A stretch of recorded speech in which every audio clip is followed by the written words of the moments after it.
Hi, what's up? So today we're starting a brand new chapter of the Gospel of John. Yesterday I just realized though I never finished the last verse of chapter 7. So to give you the setting in case you didn't watch yesterday's devotional for some reason, which if you didn't, I would go back and watch it. Every now and then I feel led to share a specific devotional on Facebook and Instagram and other social medias, and yesterday was definitely one of those because I never know who's maybe watching these for the first time, or if any of you guys who watch these regularly, if you share these with an unbeliever and maybe they just go and watch the most recent one. And yesterday's one specifically, well, a few of them, they're perfect for an unbeliever, someone coming to this for the first time, and hopefully it was the start of their relationship with the Lord. But anyway, after Jesus is like talking to the Pharisees and the people there are like saying, can the Messiah come out of Galilee? And they're kind of confused and questioning each other. And Jesus is rebuking the Pharisees. It says, and everyone went to his own house. All right, now the beginning of this next passage is called An Adulteress Faces the Light of the World. Many of you maybe have heard this before, or more than likely you have. It's even quoted, which I'll get into the verse in a little bit, but there's a certain verse here that is quoted even by unbelievers. People who are outside of the body, they say this. Verse 1, but Jesus went to the Mount of Olives. Now, real quick, Mount of Olives was like literally a giant olive grove that Jesus went to anytime that he was in Jerusalem. Pretty famous spot anytime people go visit Israel, which I don't know if I'll ever get a chance to before Jesus comes back or before I die, because there's a lot of crazy stuff happening there right now, as I'm sure you're aware of. But hopefully one day I get to visit there, and it would be amazing to be able to go just hang out in the Mount of Olives where Jesus spent so much time and just spend some time in the Word or pray. You know, I've seen many pictures of people who've taken trips to Israel and they're in a Mount of Olives, and I'm just like, man, so much history there. So much happened there. But anyway, verse 2. Now early in the morning he came again into the temple, and all the people came to him, and he sat down and taught them. Anywhere Jesus went, especially at this point, there was always a crowd of people. They always wanted to hear what he had to say. And did you notice how it says he sat down and taught them? We don't do that these days. I don't know what changed or how it changed over time, but now the pastor always stands up and we sit down. For what it's worth, I'm glad that we get to sit down. Verse 3, then the scribes and Pharisees brought to him a woman caught in adultery. And when they had set her in the midst, they said to him, Teacher, this woman was caught in adultery in the very act. Now Moses in the law commanded us that such should be stoned. But what do you say? This was an elaborate scheme to try to trap Jesus. It was basically a setup to try to trap Jesus in his words just so they could have something else to try to kill him for. And in the Pharisees' minds, there was absolutely no way that Jesus could get out of this one. There was no way. They thought that they were just like, oh, we got him. We're going to do da-da-da-da-da. And they brought this woman thinking that they could just trap him in his words. And they're going to be sadly mistaken. Verse 6, this they said, testing him, that they might have something of which to accuse him. But Jesus stooped down and wrote on the ground with his finger as though he did not hear. So notice that Jesus didn't react with anger. And although we don't really know what he wrote on the ground, like I remember seeing this one movie, and they, like in the movie, they were reenacting this scene like in a play for their church. I think it was called The Resurrection of Gavin Stone. Really good movie, actually. It flopped in Hollywood. Actually, since I talk about The Chosen so much, the creator of The Chosen made that movie. He was the director of that movie. It was his first Hollywood movie, and it flopped. And because it flopped, he felt like a failure. He didn't really get any more funding for Hollywood, and he stopped making movies because that movie that I'm referring to, actually, I just thought about that, flopped. And then for his local church, he made a short film for Easter. And then the film that he made for Easter, it blew up. It went viral.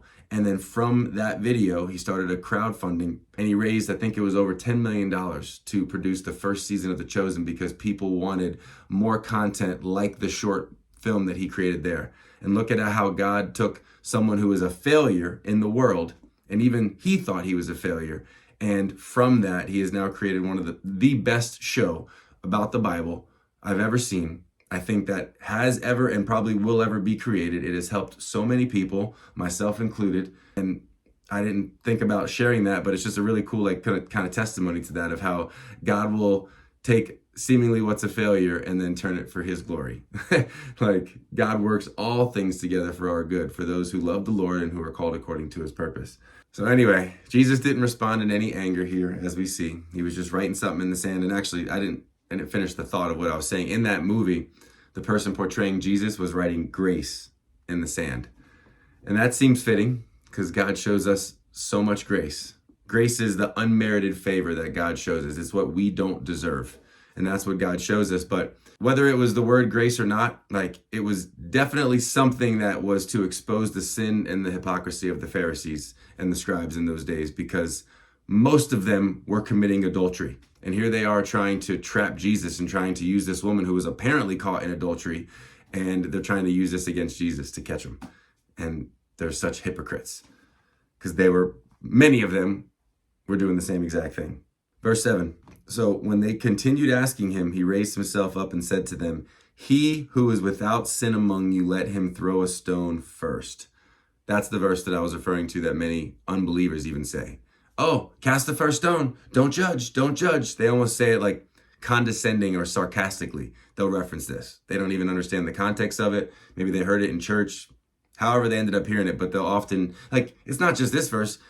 People who aren't believers will quote the Bible and say things that they don't even realize are in the Bible. Anyway, verse 8. And again he stooped down and wrote on the ground. Then those who heard it, being convicted by their conscience, went out one by one, beginning with the oldest even to the last. And Jesus was left alone and the woman standing in the midst. Real quick, when it says went out, in other words, they were fleeing in shame. And I think it's pretty interesting that they say the oldest first, because if you've been around longer, if you're older, then that means you have more sin in your life. So they were probably feeling even more convicted because they were older and they had much more sin in their life. They had much more time to sin. I don't know that for sure. That's just a thought that feels like it makes sense. Verse 10. When Jesus had raised himself up and saw no one but the woman, he said to her, "Woman, where are those accusers of yours? Has no one condemned you?" She said, "No one, Lord." And Jesus said to her, "Neither do I condemn you. Go and sin no more." Soon as she said Lord to him, that's her acknowledging that Jesus is the Messiah. That's her acknowledging her faith. Just like the thief on the cross, whenever he said it. He didn't have to say the sinner's prayer or this whole long, monologue type of thing. God knows our heart. And in that moment, when she said Lord, she was acknowledging that she believed in Jesus. And unlike the Pharisees, Jesus showed her mercy, just like he shows us today. Even the most notorious sinners, doesn't matter what you did in the past, God will forgive you. And, I also want to mention that just because Jesus said this to her, it does not mean that he was condoning sin at all. And contrary to popular belief, when people go to these, mega churches, most of them, I'm not saying every mega church is bad, but when they go to these watered down version, Tickle Me Elmo version type of sermons, all they ever hear is Jesus loves you and Jesus will forgive you. So, and that was me for the majority of my life.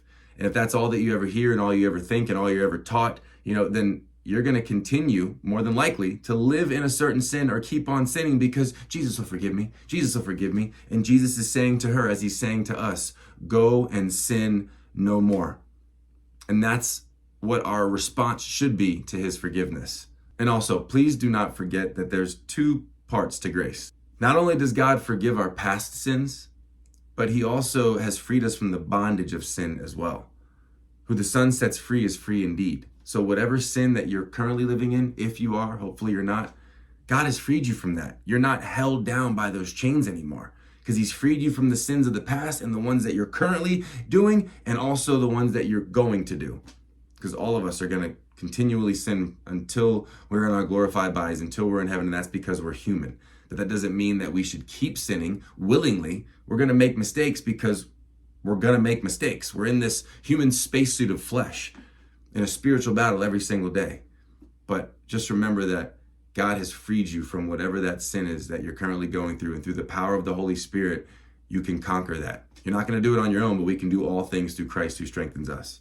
Verse 12, then Jesus spoke to them again, saying, I am the light of the world. He who follows me shall not walk in darkness, but have the light of life. Any person who has truly made Jesus the Lord of their life is going to be different. They're going to emit this spiritual light. We should be holy. We should be set apart. People should see us and be like, what's different about that person? Something's up. That's because we are saved, and we should have the light of Christ shining out of us every single day.